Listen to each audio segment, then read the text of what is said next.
So today, ako po ay mangungusap sa paksang the refreshing presence of God. Do you believe that?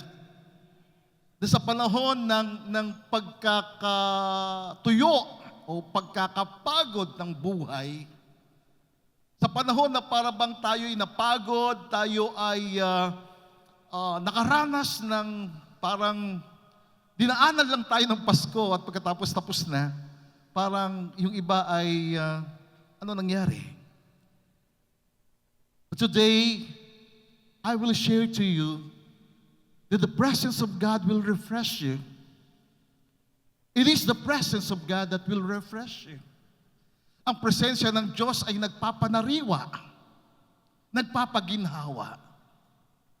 Hindi po ito issue ng edad. Maybe ang iba sa atin ay parang nakaranas ng panghihina o pagkabagot sa buhay, na parang ang iba ay lumabo na yung mga mata.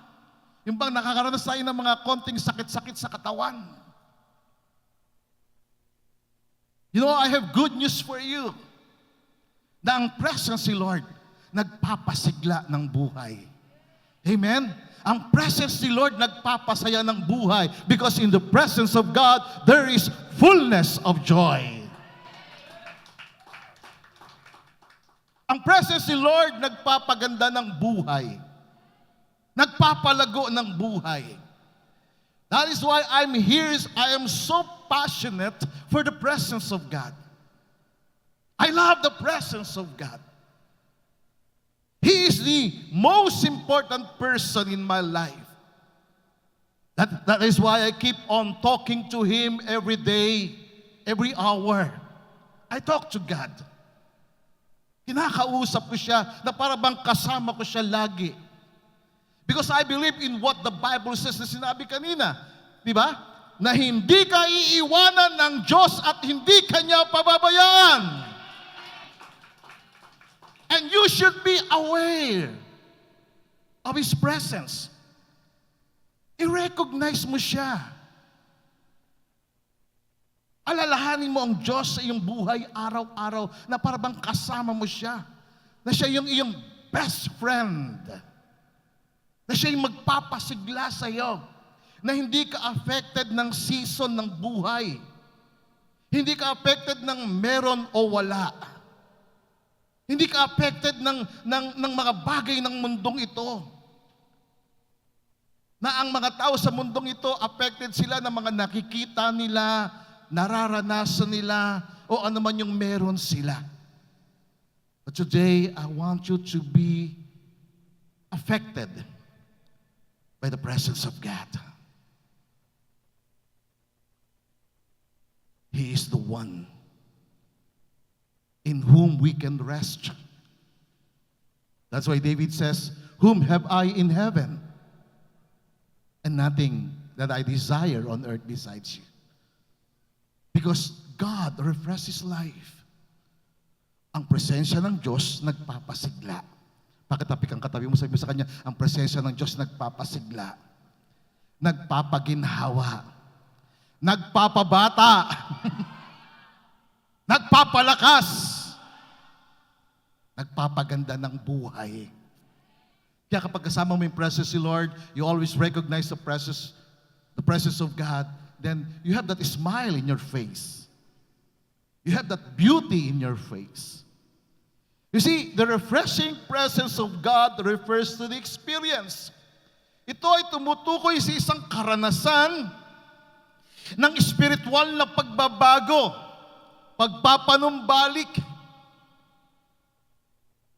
at pagpapanariwa na nagmumula sa presensya ng Diyos.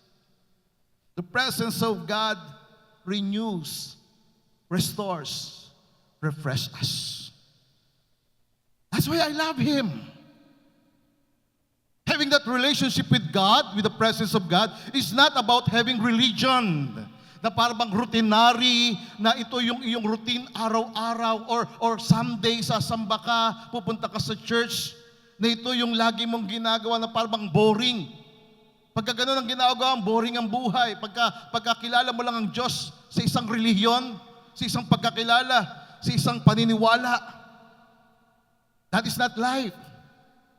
It's about having a personal relationship with Him. Pagkakaroon ng isang personal na relasyon sa Kanya. Kaya si Abraham, si Sarah sa Bible, may edad na sila. Si Sarah at the age of 100 or 90 na nabuntis pa siya, nanganak pa. Si Abraham, sariwa ang buhay. Malakas ang buhay. Hindi dahil walang pollution noon, but because the presence of God was with them. Si Moses at the age of 120, yung kanyang mata, maliwanag. Batang-bata yung kanyang pakiramdam.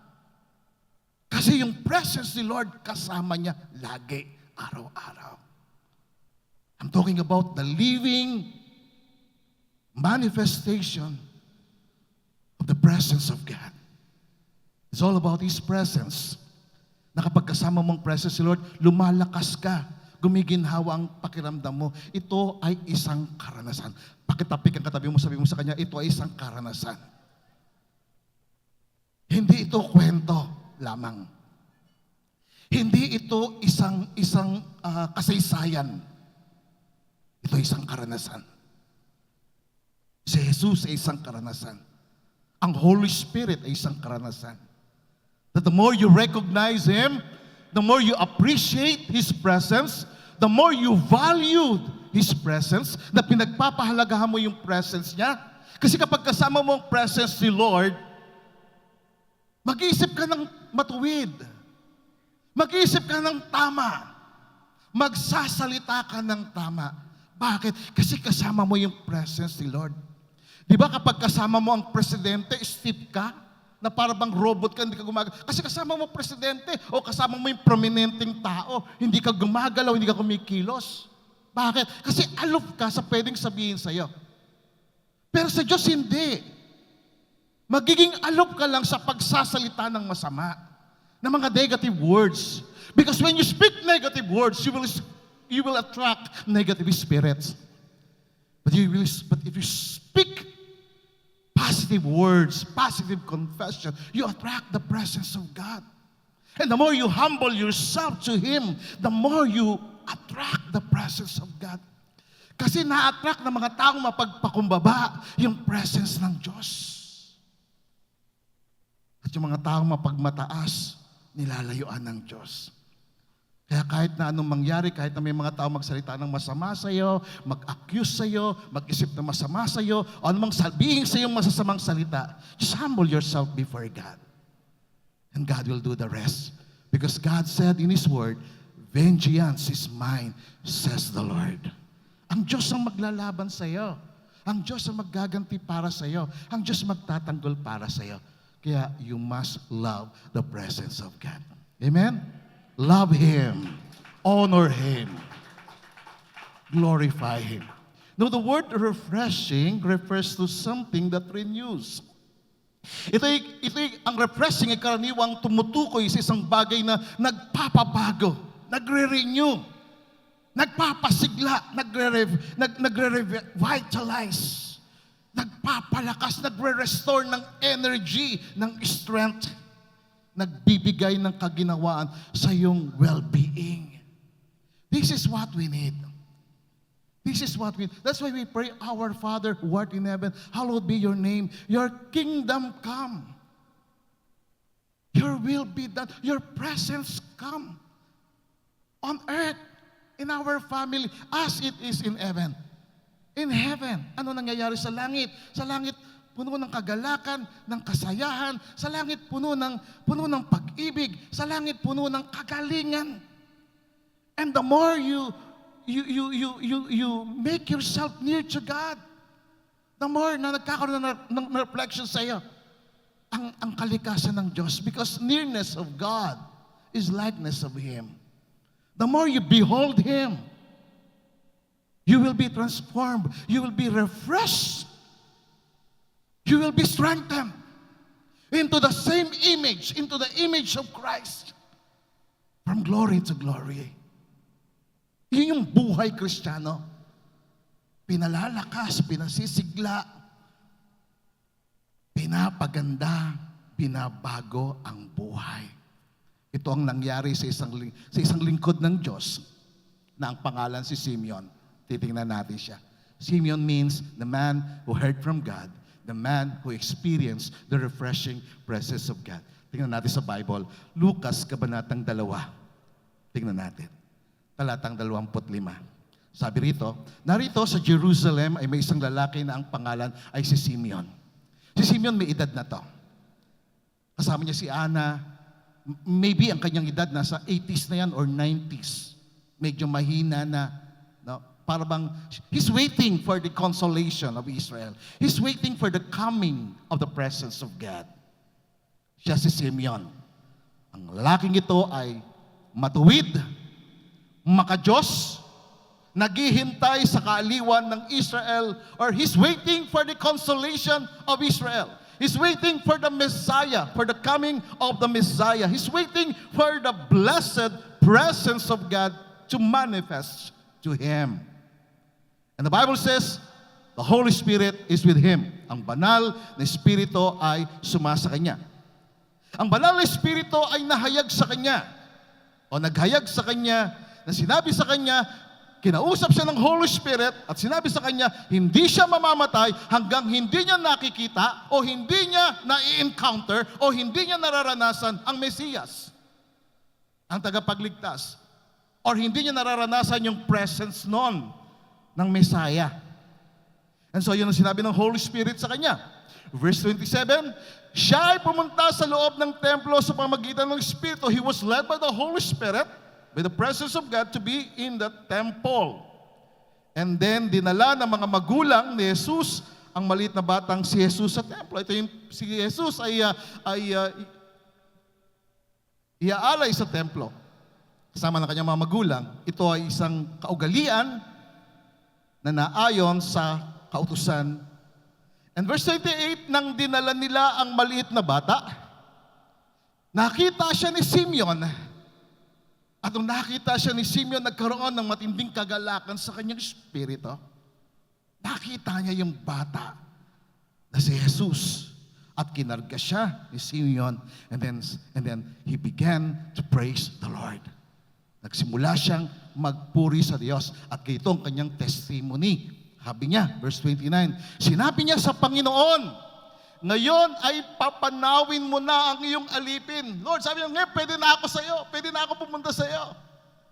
Kasi naranasan niya na eh. Alam niyo kapag isang tao naranasan yung presence ni Lord dito sa mundong ito, feeling niya gusto niya nang makasama si Lord eh.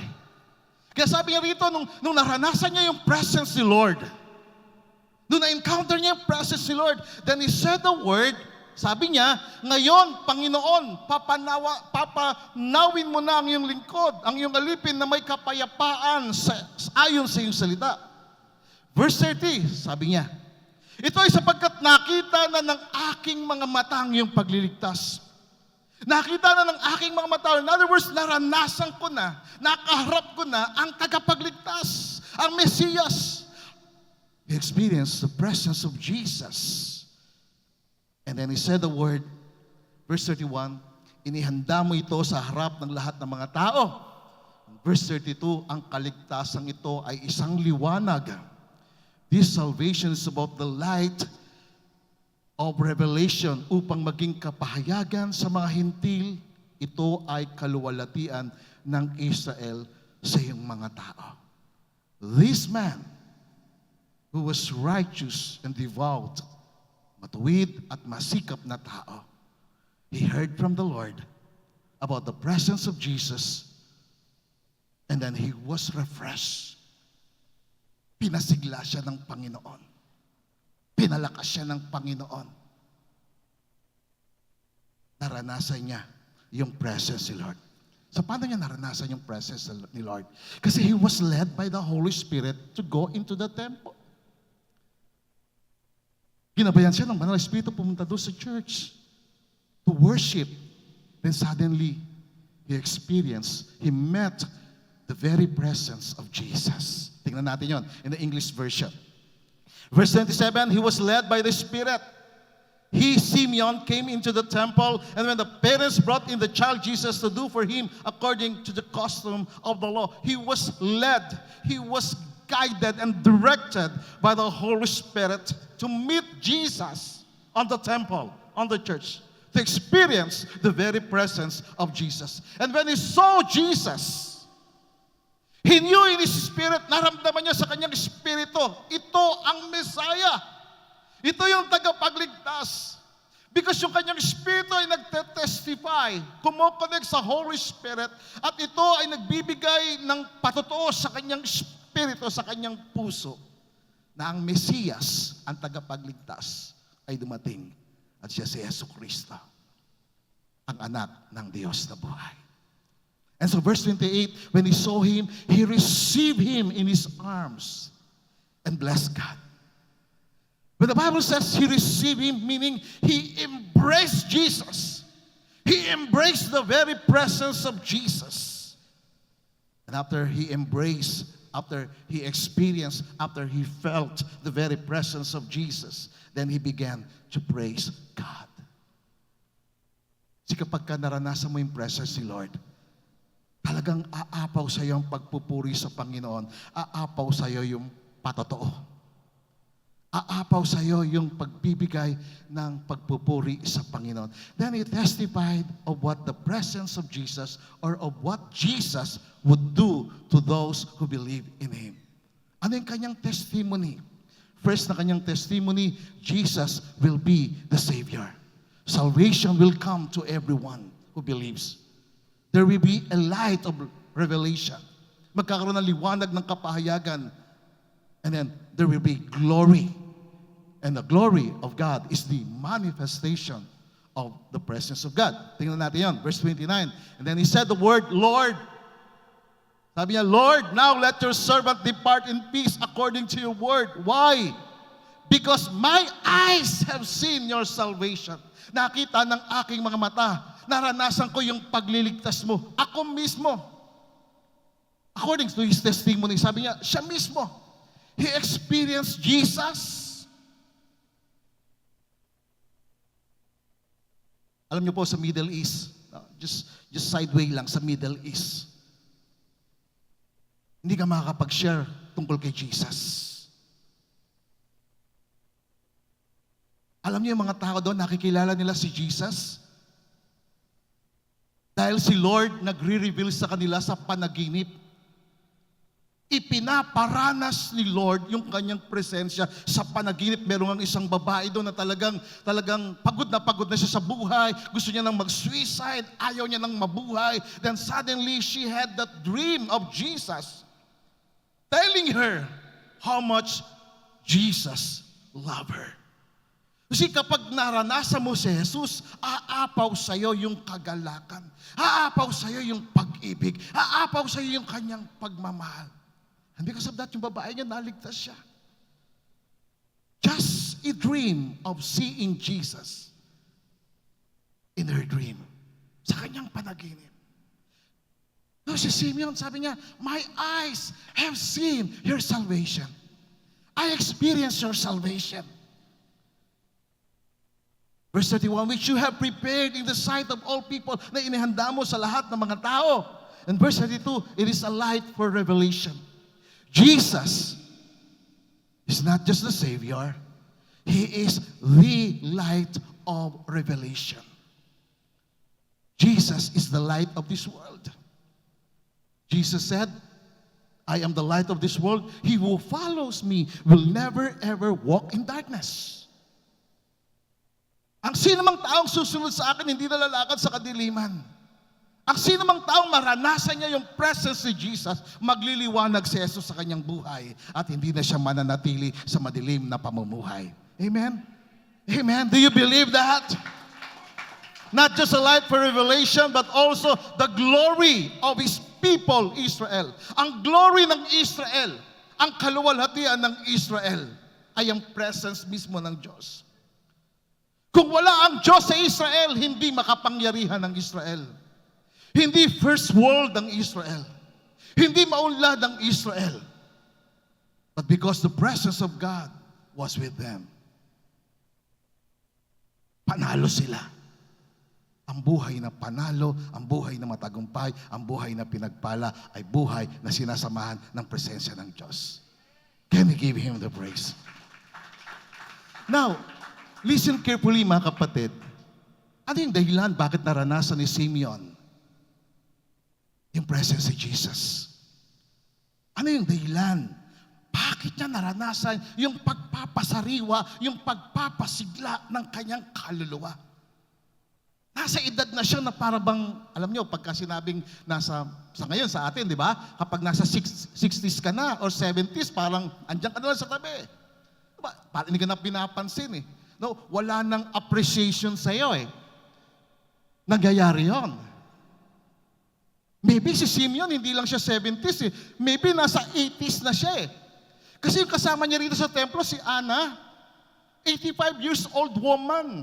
And yet she's still serving and honoring God, giving pleasure to God, giving value to God, na pinagpapahalagahan niya ang Diyos. Kaya ito si Simeon, no, naranasan niya ang Diyos. Bakit? Kasi pinagpahalagahan niya yung presence ni Lord. Kasi nakarinig siya tungkol sa Panginoong Jesus. He has that impression, he has that word from the Holy Spirit that the presence of Jesus was in the temple. So ano yung dahilan? Bakit naranasan niya? Nakikita natin yon. Luke chapter 2 verse 25. In the English version it says, there was a man in Jerusalem whose name was Simeon. And the Bible says, this man, take note of that word, very emphatic. Yung English version telling us, this man was righteous and devout, waiting for the consolation of Israel. And the Holy Spirit was upon him. Sinabi ng Biblia, ang taong ito, tinukoy siya. Particularly, si Simeon, tinukoy siya. Na sinabi, ang taong ito, siya ay matuwid. Siya ay deboto or masigasig sa pananampalataya. At ang banal na Espiritu ay nasa kanya. Dalawang bagay ang makikita natin sa buhay ni Simeon. Siya ay matuwid, masigasig. Hindi uma-absent sa church yan. Masigasig. Amen? Parang kayo lang yun, ano? Kahit na may okasyon, nasa church. Amen? Dalawang katangian niya, matuwid, masigasig, o devoted, kumbaga. Kasi ano ba ibig sabihin ng matuwid? Taong matuwid ay namumuhay na sa paraang kalugod-lugod sa Diyos. Pag sinabing matuwid na tao, ang pamumuhay niya kalugod-lugod sa Diyos. Ang pag-iisip niya malinis, matuwid ang pag-iisip niya. Ang pananalita niya matuwid, malinis ang kanyang pananalita. Ibig sabihin, sa kanyang pananalita, lumalabas lamang yung mga salitang nakapagbibigay ng papuri sa Diyos, pagluluwalhati sa Diyos, paggalang at pagrespeto sa kapwa. Never in his life na siya'y nagsasalita ng mga negatibong salita, mapanirang salita, mapanlait na salita. Kaya tinawag siya ng Biblia na matuwid. Amen? Sino ang matuwid ngayong umaga sa lugar na ito? At kung hindi pa, pakisabi sa tabi mo, itutuwid ka ni Lord. Amen? Di ba ang sarap na ituwid ni Lord yung buhay natin? Amen? Hindi ako matuwid noon. Tinutuwid ako ni Lord at patuloy niya akong tinutuwid. Amen? The more you humble yourself to God, the more God will straighten your life. Patuloy ka niyang itutuwid. So ang matuwid na tao ay namumuhay sa paraang kalugod-lugod sa Diyos na naayon sa salita ng Diyos in accordance with God's words and standards of goodness na naayon sa pamantayan ng kabutihan. Sa kontekstong biblikal, ang isang matuwid na tao ay isang taong namumuhay na matuwid, makatarungan, mabuti, at siya'y sumusunod sa matutuwid na prinsipyo at panuntunan ng Diyos. Ito yan. Kaya nagiging matuwid ang isang tao dahil doon sa mga panuntunan, sa mga salita ng Diyos na naglilinis, nag-aayos ng ating buhay. Naranasan ko ang katuwiran, naranasan ko na inayos ako ng Diyos dahil hindi ako tumitigil na magbasa nito. Kaya laging bago Biblia ko. Pag naluma na, pinapalitan ko ulit, panibagong kapahayagan. Pero hindi ako nagtatapon ng Biblia. Bakit? Kasi pangalawa sa pinakamamahal ko sa buhay ay ang Biblia. Ito ay nagpabago, nagpatuwid, nag-ayos ng aking kaisipan. Ito ay salita ng Diyos. Can we give God the praise? So yung taong matuwid, makatarungan siya, matuwid ang pamumuhay, matuwid ang kaisipan, matuwid ang pananalita, mabuti ang pamumuhay. Ano naman yung devout? Yung masigasig o yung debotong tao. A devout person is someone who is deeply committed to his faith. Na talagang malalim ang kanyang pagkakatalaga sa kanyang pananampalataya. Yan ay ibig sabihin ng devout. Kaya nga sabi ng Bible, si Simeon, siya ay righteous and devout. Malalim ang kanyang pananampalataya o ang pagkakatalaga niya sa kanyang pananampalataya. Masigasig siya at ipinapakita niya ang kanyang katapatan sa Diyos. May nakakakita man o wala. Tapat siya sa Diyos. Pinapahalagaan niya ang kanyang relasyon sa Diyos at siya ay aktibong nakikibahagi sa mga gawain ng pananalangin, pagsamba at paglilingkod sa kapwa. Sa ating teksto, si Simeon ay matuwid, is righteous and devout person. And he was waiting for the consolation of Israel. Siya ay naghihintay doon sa pagpapasigla, pagko-comfort. Simeon, sabi ng Luke 2:25, he was waiting for the consolation of Israel. Now the word consolation in Greek, listen carefully, is paraklesis, meaning comfort and divine encouragement. Itong word na paraklesis ay closely related doon sa word na parakletos.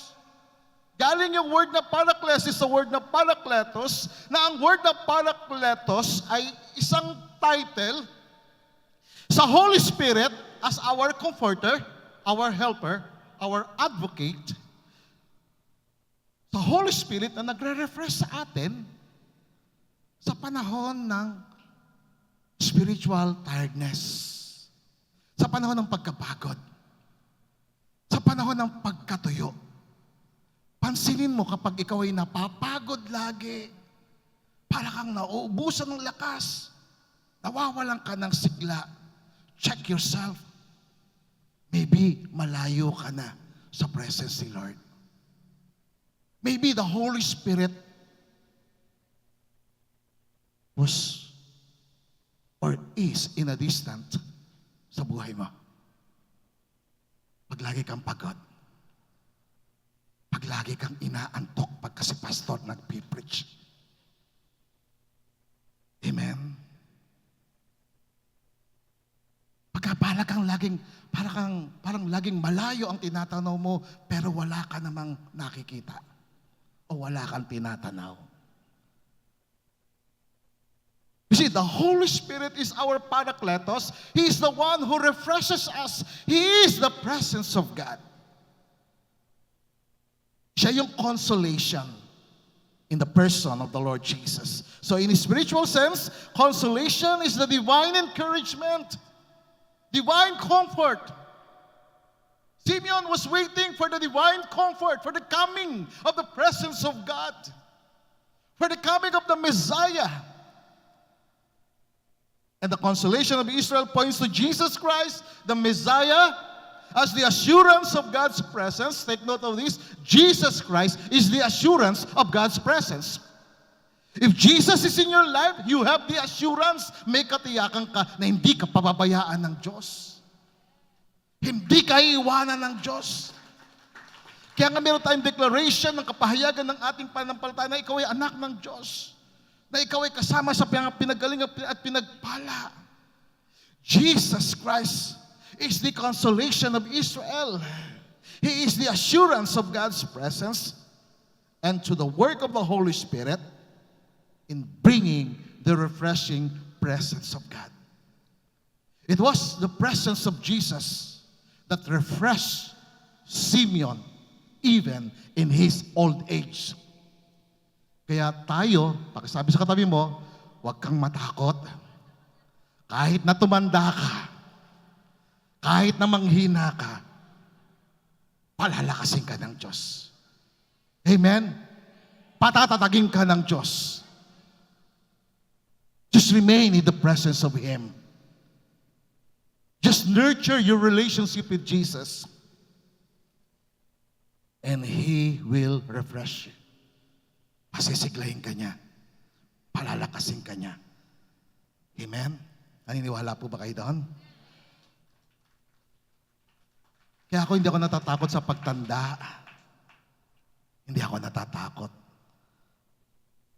Kasi kasama ko ang Panginoon.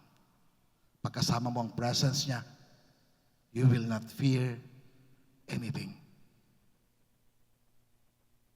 Hindi ka matatakot. So ano ang dapat nating gawin para maranasan mo ang nagpapasigla, nagpapalakas na presensya ng Diyos? What must we do to experience the refreshing presence of God? Pakibulong sa katabi mo, maging matuwid na tao tayo. Amen? Maging matuwid tayo. Hindi lamang siya, tayo. Kasi merong tayo sa kaharian ng Diyos. Amen? Be a righteous person. To be a righteous person, it speaks of being right with God. It's about having that right standing before God. Yun ang pagiging matuwid na tao. Yung pamumuhay mo, yung pagkatao mo matuwid. It's about right being or being right or right standing with God. You see, a righteous person is someone who is morally upright. So yung taong matuwid, siya isang taong moral na matuwid, makatarungan, mabuti, na namumuhay ayon sa mga prinsipyong etikal ayon sa pamantayan ng Diyos.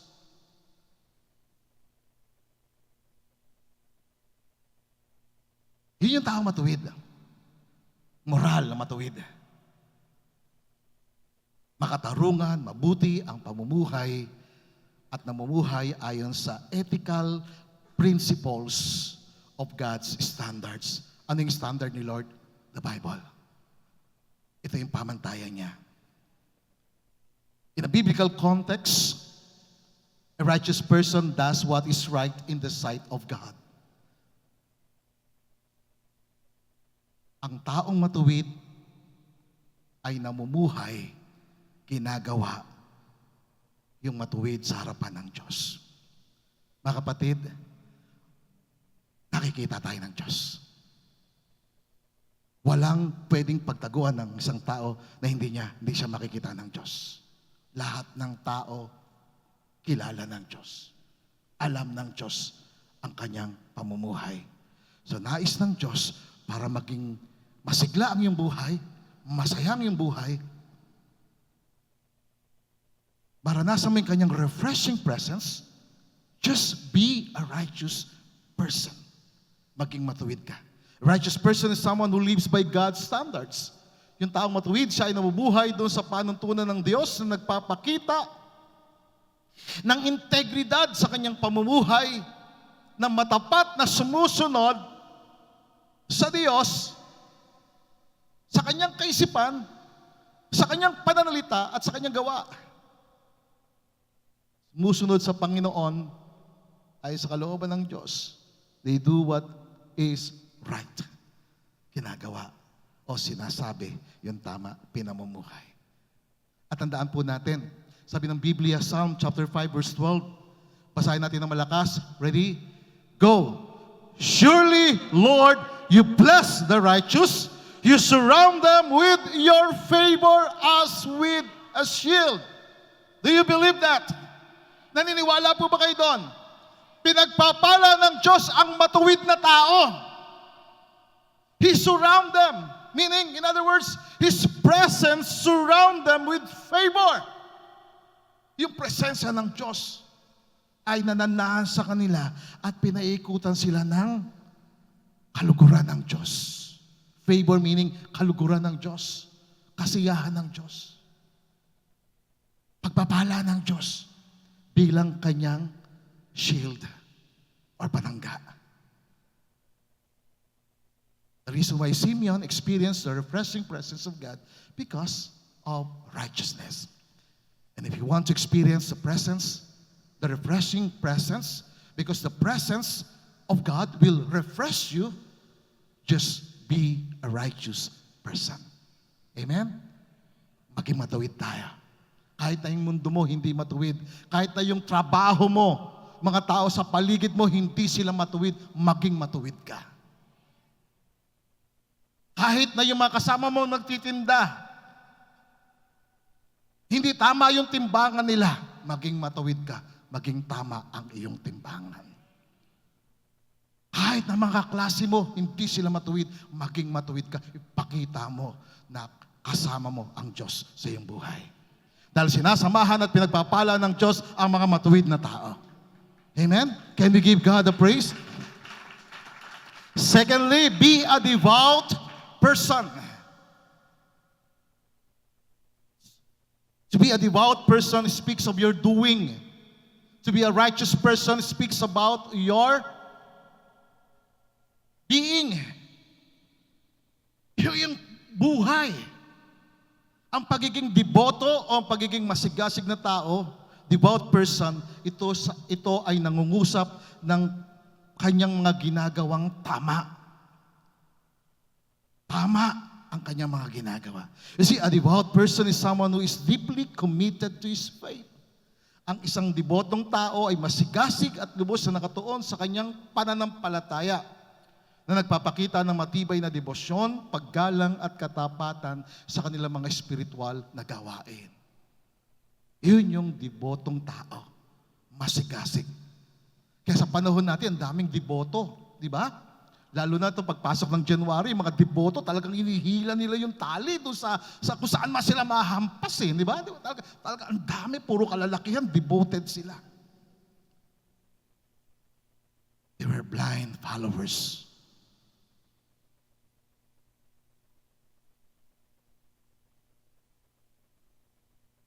Be devoted, having an open eyes, open mind, that you will follow the God of the universe, the God of the Bible. Kasi ang Diyos, hindi naman siya nakikita ng mata, pero pwede mo siyang maramdaman. Pwede mo maramdaman yung yakap ng Diyos. Naramdaman ko yung yakap ng presensya ng Diyos nung panahong ako ay bagsak, nung panahong ako ay nasa lowest point ng aking buhay, nung panahong ako ay 21 days sa ospital na wala akong kasama, wala akong makita. But I felt the very presence of God. He embraced me, telling me that you will not die, but you will live, and you will declare the works of the Lord. That's the goodness of God. Yun yung pagiging deboto, yun yung pagiging masigasig. Dito tayo maging masigasig. Maraming sumusunod, maraming naniniwala sa Diyos, pero hindi ito yung pamantayan nila. Maraming nagsisimba, maraming deboto, pero pagkatapos ng simbahan, pagkatapos ng Christmas, di ba, balik sa bisyo, balik sa kasalanan. Kaya yung presence ng Diyos malayo sa kanila. Kaya makita mo yung taong na nagsisimba nga, devoted nga, pero wala sa kanya salita ng Diyos. Parang malayo ang Diyos, tuyo ang buhay. Iba yung religious experience. Iba yung religion kaysa doon sa pagkakaroon ng personal na relasyon sa Diyos. Amen. It's all about having a personal relationship with God. Ito yung nagbibigay ng kulay. Kaya sa pamilya, importante ang relasyon. Amen? Diba? Importante yung relasyon mo sa iyong mga magulang, importante yung relasyon mo sa iyong mga kapatid, na matibay, maganda yung relasyon mo. At para maging matibay at maganda yung relasyon mo sa iyong pamilya, dapat maganda yung relasyon mo sa Diyos. Matibay ang relasyon mo sa Diyos.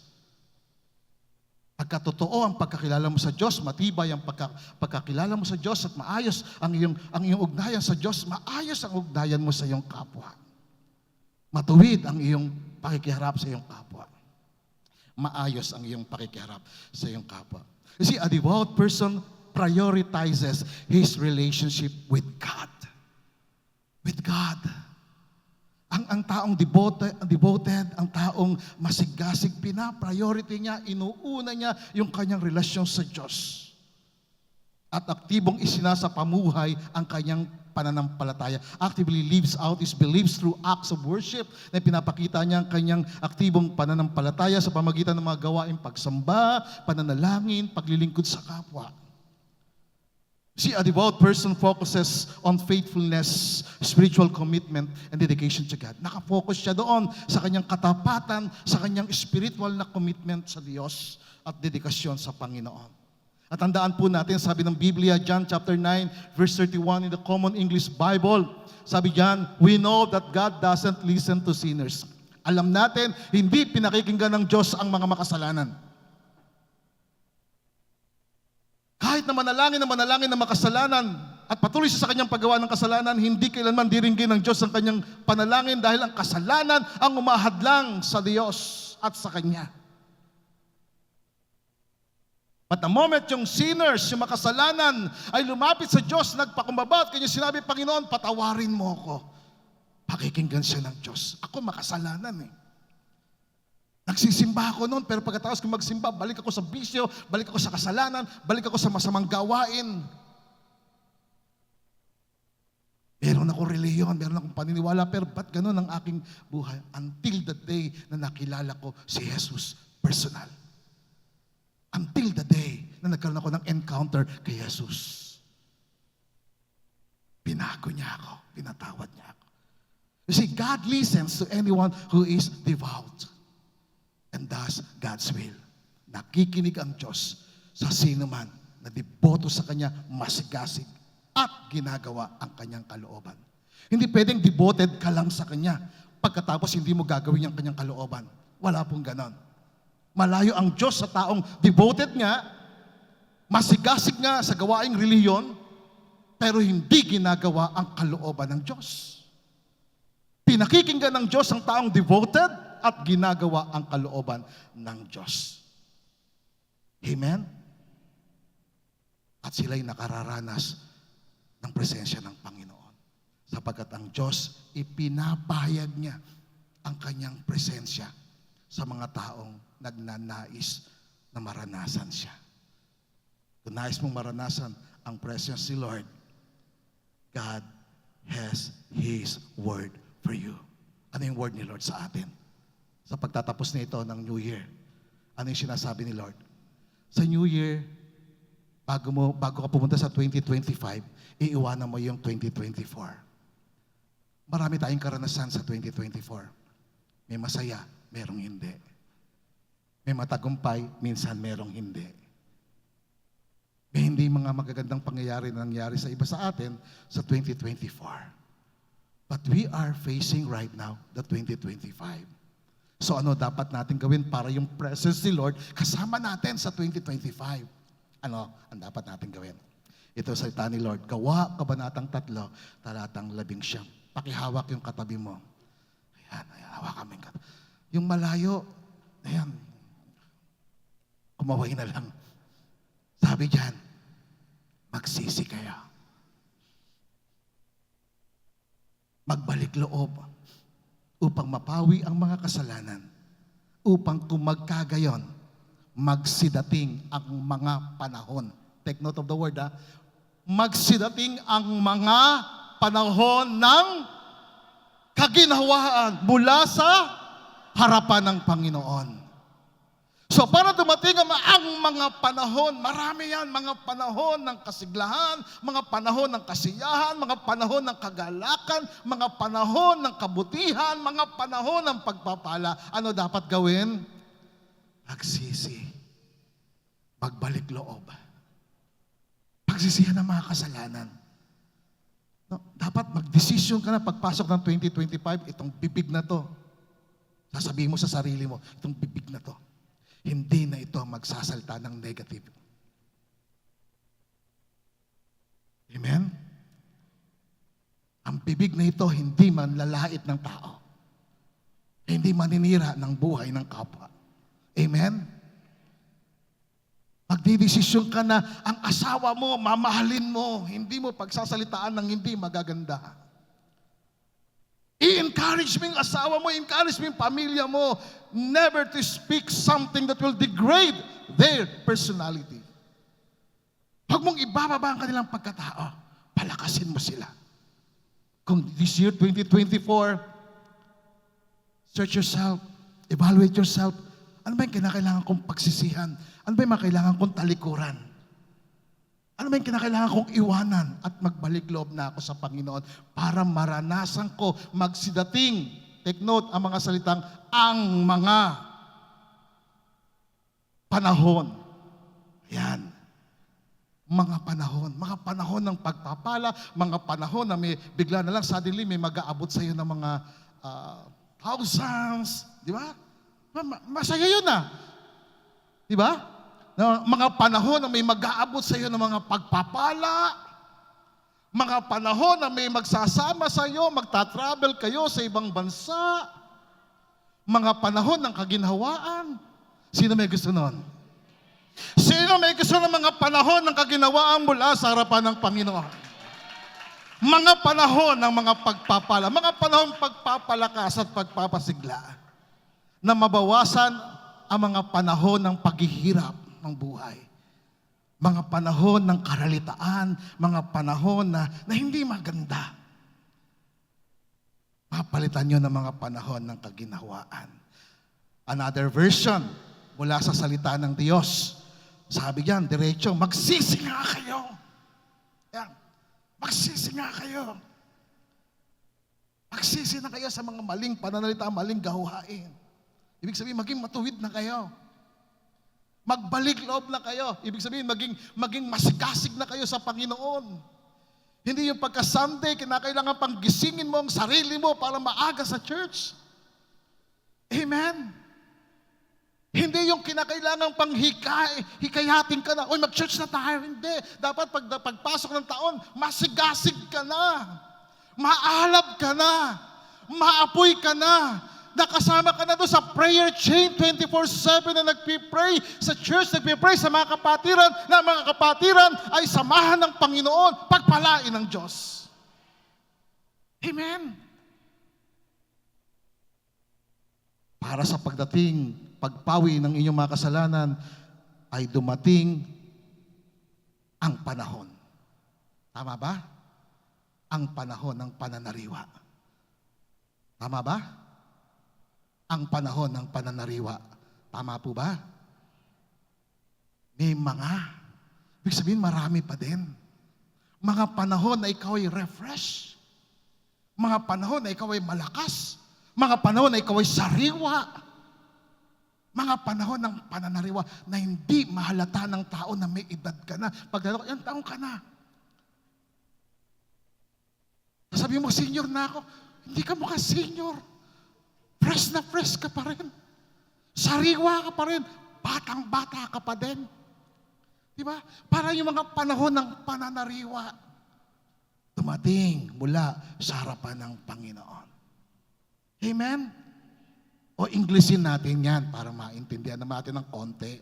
Hindi man tayo magagaling sa English, pero ginagamit natin yung wikang English kasi mas mapalabok mas amplified kasi ang English Napapalalim, napapalinaw pa natin ng konti. No? Hindi naman tayo mga scholars dito, hindi naman tayo lahat matatalino, no? Pero lahat po tayo pinagpala ng Diyos na nakakaintindi rin tayo ng English. Amen? Purihin ang Panginoon. Sabi sa Amplified Bible, sabi ng repent, ibig sabihin, change your inner self. Baguhin mo yung iyong pag-uugali, yung iyong behavior. Ano pa? Yung old way of thinking. This year, 2024, we have this old way of thinking. Meron tayong mga kaisipan na luma na. Old school na. No, pagsisihan na natin, talikuran na natin, regret of past sins. Kalimutan na natin yan. Mga nagawa mong hindi tama, iwanan mo na. Hindi naman tayo magpapaputok para mabugaw ang masamang espiritu. Hindi. Kumbaga, pagsisihan mo lang, tumalikod ka lang doon sa mga maling pag-uugali, maling kaisipan, maling pamumuhay. Talikuran natin yan. Then pangalawa, return to God. Balik lang tayo sa Diyos. Seek His purpose for your life. Ibig sabihin nun, hanapin mo yung layunin ng Diyos sa iyong buhay. Ano ba yung purpose ni Lord sa iyong buhay? You're not here just to go around. You're not here by an accident. No, God has a purpose for your life. Pakibulong sa katabi mo, may purpose ang Diyos sa iyong buhay. May plano ang Diyos sa iyong buhay. May layunin ang Diyos sa iyong buhay. Sabi nga ng Jeremiah 29:11, "For I know the plans I have for you, plans to prosper you, not to harm you." God has a plan for you. Bawat isa sa atin, hindi tayo aksidente. Walang aksidente sa mundong ito. Lahat tayo na dumating sa mundong ito, may plano ang Diyos sa iyo. At sumama ka doon sa plano ng Diyos sa iyo. Pag sumama ka sa plano ng Diyos sa iyo, ayos ang buhay mo. Pinagpala ang iyong buhay. At kapag nangyari yon, ang kasalanan mo, maalis. It will be blotted out, completely erased. Totally erased. And then the Bible says, times of refreshing may come from the presence of the Lord, restoring you like a cool wind on a hot day. Nire-restore ka niya na para kang isang malamig na hangin sa isang mainit na araw. Alam niyo, naranasan ko yan eh. Yung malamig na hangin sa gitna ng matinding sikat ng araw. Naranasan ko yan. Yun yung tinatawag na times of refreshing. Panahon ng pagpapaginhawa, pagpapasigla, pagpapanariwa, pagpapalakas ng Diyos galing sa presence ng Panginoon. Now listen carefully mga kapatid before we end. The word times in that verse in Greek is kairos. Sabihin natin kairos. Ano ibig sabihin ng kairos? Ang kairos pong salita sa Griego ay appointed time. Itinakdang oras. Tamang panahon. Certain moment in time. That is the meaning of the word kairos. Mga panahon na itinakda ng Diyos sa buhay ng mga taong namumuhay ng matuwid at masigasig para sa Diyos. May mga panahon na itinakda ang Diyos. See, times of refreshing in God's presence refers to specific moments. Ito'y tumutukoy sa mga tiyak na sandali o panahon na kung saan ang isang tao ay nakararanas ng espiritual na pagbabago, kaaliwan, kapayapaan, kasiglahan, kasariwaan, kagandahan ng buhay. Walang pangit sa Diyos. Walang masamang bagay sa Diyos. Kailanman ang Diyos ay hindi lumikha ng kasamaan. Never. Hindi siya lumikha ng kasamaan. Ang Diyos ay pinagmumulan ng kabutihan. Sabi ng James chapter 1 verse 17, He is the Father of lights in whom there is no variation. Turning. All good gifts comes from the Lord. You see, times of refreshing comes from the presence of the Lord. Mga panahon. Nais mo ba yan? Ako ay naniniwala ngayong araw na kailangan ninyo ito. Kailangan natin ito. I believe many of you need the refreshing presence of the Lord. Marahil, napagod ka na. Pagod ka na. Puro ka trabaho, napagod ka na. You are spiritually dry. You need the refreshing presence of God. You need the very presence of God to touch your life. Kung ikaw yan, His presence is available for you. Sabi ni Lord sa Jeremiah 31 verse 25, the Lord said, I will refresh the weary. Pasisiglahin ko, sabi ng Panginoon, bibigyan ko ng kasiyahan ang pagod na kaluluwa. At bawat nanlulupaypay ay aking pasisiglahin. Kaya kung ikaw ngayon, nakakaranas ka na parang napapagod ka na, parang ano pa ba ang kailangan ko marating sa buhay? Pagod na ako spiritually. I have good news for you. The presence of God is able to refresh you. Kaya kanyang pasiglahin. Just come to Jesus. Sabi ni Jesus sa Matthew 11 verse 28, sabi niya, "Come to me all you who labor and are heavy laden and overburdened." Lapit kayo sa akin. Sabi niya, lapit tayo sa presence niya. Lumapit ka sa presence niya. And he said the word, "I will cause you to rest, and I will refresh your soul." Amen? Hire-refresh ka niya.